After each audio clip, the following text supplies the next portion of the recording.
भाई कोहली भाई फुल तबाही। इंदौर वनडे में टीम इंडिया के स्कोर कार्ड पर नजर डालोगे तो सिर्फ विराट कोहली नजर आएंगे। उन्हीं का रोर दिखेगा और दिखेंगे कुछ नाम जिनकी वजह से नहीं हो पाया हमसे चेज 338 रन। मतलब 2024 में न्यूजीलैंड ने हमें हमारे घर में टेस्ट सीरीज में भी हराया और अब वनडे सीरीज में भी हरा दिया। वैसे गिल साहब से एक सवाल करना चाहूंगा कि आखिर क्यों आपने चुनी टॉस जीतकर इंदौर जैसे हाई स्कोरिंग ग्राउंड पर पहले फील्डिंग? अरे बैटिंग लेना चाहिए था ना। ऐसा कई लोग बोल रहे हैं। आप क्या बोलना चाहते हैं कमेंट करके बताना। इस फैसले के बाद कई लोगों को तो यह कहना बनता है, क्या कहना बनता है? देखा आपने लापरवाही का नतीजा है। तो दोस्तों कल रात को इंडियन क्रिकेट फैंस को बड़ा ज्यादा धक्का लगा। क्योंकि साल 2026 की पहली सीरीज ही हम हार गए, यानी बोनी ही खराब हो गई। आगे पता नहीं अब क्या होगा। बताओ, मेरे को तो ऐसा धक धक हो रहा है। मेरे को बस 20 दिन से कम समय में T20 वर्ल्ड कप शुरू हो जाएगा और शायद उसकी सनक में लोग इस वनडे सीरीज की हार को भूल जाएंगे। लेकिन असली फैंस नहीं भूल पाएंगे कि कैसे इंदौर में पहली बार विराट ने सेंचुरी लगाई और फिर इंडिया ने मैच गंवाया। यह पहला मौका था जब इंडिया इंदौर में खेले गए वनडे में हारी, यानी कप्तान गिल ने अपनी कप्तानी पर दाग लगवा लिया। अब पता नहीं ये दाग कैसे छूटेगा। एक तो टॉस पे गलती हुई, ऊपर से बैटिंग के समय बैट और पैड के बीच से अगर गेंद निकल जा रही हो तो फिर क्या ही कहा जाए। साथ ही जिस अय्यर से रनों की उम्मीद थी कि इंदौर वनडे में वो कुछ कमाल करेंगे, लेकिन वो 3 रन पर आउट हो गए। और इन फॉर्म राहुल तो 1 के स्कोर से भी आगे नहीं बढ़ पाए। अब बचे अकेले कोहली और कोहली को मिला नीतीश कुमार रेड्डी का और फिर हर्षित राणा का साथ। दोनों ने कोहली के साथ बढ़िया पार्टनरशिप करी, लेकिन एंड में अकेला बोझ तो कोहली को ही उठाना पड़ा। कोहली भी 124 के पर्सनल स्कोर पर आउट हुए और उनके रूप में भारत का 9वां विकेट गिरा, जिसके 2 बॉल बाद कुलदीप यादव भी आउट हो गए और इंडिया 41 रन से मैच हार गई और 2-1 से सीरीज। यह भारत में न्यूजीलैंड वालों की पहली ओडीआई सीरीज की जीत है और 2022 के बाद से पहली बार ऐसा हुआ है कि घर में टॉस जीतने के बाद भारत ने पहली बार कोई मैच गंवाया हो। ससुर। लेकिन आपने अगर नोटिस किया हो तो इंडिया मैच दूसरी पारी में नहीं बल्कि पहली पारी में हार गई थी, पता है? देखो, भारत के पास बैटिंग लाइनअप हमेशा से अच्छी रही है, गेंदबाजी भी बढ़िया है, भारत के पास अनुभव भर भर के है। लेकिन अगर कोई एक डिपार्टमेंट है जहां अच्छा काफी नहीं है तो वो है फील्डिंग। मसलन इंदौर वनडे को ही ले लो। भारत ने मैच की शुरुआत बिल्कुल वैसी की जैसे एक चैंपियन टीम करती है। शुरुआती overs, tight lines, early wickets, New Zealand pressure में, क्राउड अपबीट, मोमेंटम इंडिया के पास। लेकिन क्रिकेट में मोमेंटम कभी भी शिफ्ट हो सकता है और वही हुआ, क्योंकि इंडिया ने मिस किए 2 ऐसे मौके जिसने न्यूजीलैंड को जीत की राह पर लैंड करा दिया। भाई साहब, जी हां, न्यूजीलैंड के 2 ओवर के अंदर ही 2 विकेट गिर चुके थे और तभी आया वो पल जो शायद उस वक्त बस एक चांस लगा होगा, लेकिन बाद में वही चांस पूरी कहानी पलट गया। पारी के दूसरे ओवर में यंग ने हर्षित की गेंद पर मिड ऑन पर खेला और एक रनआउट का मौका बना। कुलदीप ने थ्रो तो फेंका, लेकिन कहां था विकेट और कहां गई गेंद, बताओ?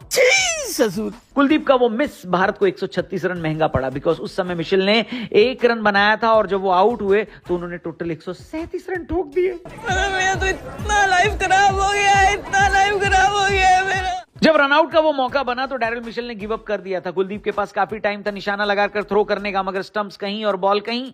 बस इसके बाद डैरिल मिशेल ने पीछे मुड़कर नहीं देखा। ऑलरेडी राजकोट में सेंचुरी ठोकने के बाद बंदे ने इधर भी वही काम किया। ये बंदा धीरे धीरे इंडिया के लिए रिकरिंग नाइटमेयर बनता जा रहा है। कसम से, जब कोहली ने आउट होकर बाहर जाते हुए मिशेल को धक्का दिया तो मैंने भी मन से पूरा धक्का मारा उसको।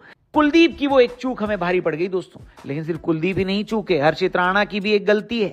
ग्लेन फिलिप्स को ऐसा जीवनदान उन्होंने दिया जिसने हम फैंस की खुशियों में आग लगा दिया। 18 के स्कोर पर डीप स्क्वायर लेग पर बॉल हवा में जाती है, हर्षित दौड़ते, डाइव लगाते, इंटेंट दिखाते, लेकिन एग्जीक्यूशन में चूक गया अपना भाई। और वही गैप इंटरनेशनल क्रिकेट में बहुत बड़ा हो जाता है। चूकना तो नहीं है ना दोस्तों, बॉल हाथ में आई ही नहीं और ग्लेन फिलिप्स को लाइफ मिल गई। बस फिर क्या था, एक एंड से मिशेल और दूसरे एंड से फिलिप्स, दे दनादन वो लोग मारने में जुट गए भाई साहब। उस वक्त ड्रेसिंग रूम में बैठे गौतम गंभीर का रिएक्शन, ओ हो, विराट कोहली का मैदान पर फ्रस्ट्रेशन, ओ हो, ये रिएक्शन किसी प्लेयर को ब्लेम करने के लिए नहीं था। ये रिएक्शन उस स्टैंडर्ड के लिए था जिस स्टैंडर्ड की डिमांड इंटरनेशनल क्रिकेट करता है। क्योंकि जब आप 300 प्लस डिफेंड कर रहे हो या प्रेशर क्रिएट कर चुके हो तो फील्डिंग ही वो हथियार देती है जो ओपोनेंट को उठने नहीं देता है, कि नहीं? बात तो सही है। फिलिप्स उस जीवनदान के बाद रुके नहीं। पहले 50 मारी, फिर सेंचुरी 88 गेंद में, 106 रन बनाए, 9 चौके 3 छक्के लगाए। मिशेल के साथ 219 की पार्टनरशिप की। जो न्यूजीलैंड शुरुआती 15 ओवर में स्ट्रगल कर रही थी वो सडनली कमांडिंग पोजीशन में आ गई। ये टर्न अराउंड बैटिंग ब्रिलियंस से ज्यादा फील्डिंग लैप्स का रिजल्ट था और यही सच क्रिकेट हमें बार बार सिखाता है। अब सवाल ये नहीं कि हर्षित राणा ने कैच छोड़ा या कुलदीप से रनआउट मिस हुआ, सवाल ये है कि ऐसे मोमेंट्स इंडिया के लिए पैटर्न क्यों बन जाता है भाई। 2023 वर्ल्ड कप फाइनल याद करो, ट्रेविस हेड का कैच, हाफ चांस, अगर वो कैच छोड़ देता ना ट्रेविस हेड तो आज इंडिया चैंपियन होती, मगर उसने छोड़ा नहीं, उसने पकड़ लिया और आज ऑस्ट्रेलिया चैंपियन है। सिंपल। वनडे तो वनडे, T20 वर्ल्ड कप आने वाला है, फॉर्मेट वो छोटा है, मार्जिन थिनर है, एक कैच, एक स्टॉप, एक डायरेक्ट हिट पूरे टूर्नामेंट का डायरेक्शन बदल सकता है। और अगर इंडिया को चैंपियन बनना है तो फील्डिंग में गुड से ग्रेट बनना पड़ेगा, है कि नहीं? क्या बात है सर। अब यहीं पर एक इंटरेस्टिंग कॉन्ट्रास्ट सामने आता है। अंडर 19 टीम इंडिया का प्रदर्शन बांग्लादेश के खिलाफ अंडर 19 वर्ल्ड कप में जब एक टाइट मैच में हमारे बच्चों ने बांग्लादेश की ग से वही मार ली जो हम सार्वजनिक तौर पर उनके साथ करना चाहते हैं। तू समझा? हाँ। नहीं, तू समझा नहीं। मतलब हमारे जूनियर्स ने ऐसी कमाल की फील्डिंग की कि भाई साहब बांग्लादेशियों के हाथों से मैच झट से फट से फटाफट उनके हाथों से मैच निकल गया। सूर्यवंशी का बाउंड्री पर वो catch, balance, awareness, commitment, Vivaan का डाइविंग कैच लास्ट विकेट के लिए, एक क्रूशियल रनआउट, ये सिर्फ हाइलाइट्स नहीं थे, ये माइंडसेट था। ये सब ट्रेनिंग की देन है और सबसे बड़ी बात ये खिलाड़ियों का फील्ड पर इंटेंट भी दर्शाता है।